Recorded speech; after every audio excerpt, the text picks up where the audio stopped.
থেকে আমি এমন একটা প্যানেলে গেছি যে প্যানেলে আমি আমার জেতার সম্ভাবনাটা বেশি থাকবে, এবং যে প্যানেলে গেলে আমার আমি কাজ অনেক বেশি করে ভালো মতো করতে পারবো। কারণ আমরা দেখেছি অনেক সৎ কিন্তু স্বতন্ত্র প্রার্থী আপনার এমপি হয়ে নিজ এলাকায় কিন্তু খুব একটা বেশি প্রকল্প নিয়ে যেতে পারছে না, উন্নয়ন ঘটাতে পারছে না।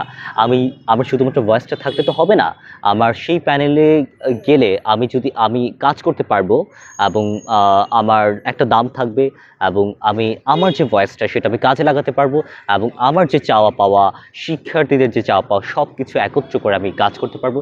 আমি সেটা ভেবেই এই প্যানেলে গেছি। জগন্নাথ হলে একটা মসজিদ নির্মাণ করবেন কিনা, সেটা নিয়ে কি বলবেন? আসলে এটা কি সম্ভব কিনা?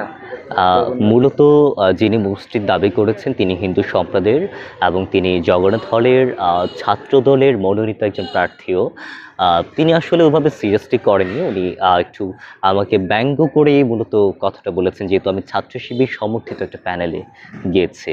আহ, এখন কথা হচ্ছে, আমরা তো মানে মসজিদ কোথায় করা হয় সেটা প্রথমে আপনাকে জানতে হবে। আপনার যেখানে আপনার ধর্মপ্রাণ মুসলমান, যেখানে প্রতিদিন আপনার নামাজ আদায় করতে পারে, যেখানে প্রতিদিন আপনার আজান হবে, সেই জায়গায় তো আপনার মসজিদ হবে। জগন্নাথ হলে তো আপনার মুসলিম থাকে না, সেখানে আপনার সবাই, আপনার কেউ হিন্দু, কেউ বৌদ্ধ, কেউ খ্রিস্টান। আমরা চাইলে সেখানে যীশু খ্রিস্টের মূর্তি করে দিতে পারি, আমরা চাইলে সেখানে আপনার সরস্বতী প্রতিমা করতে পারি।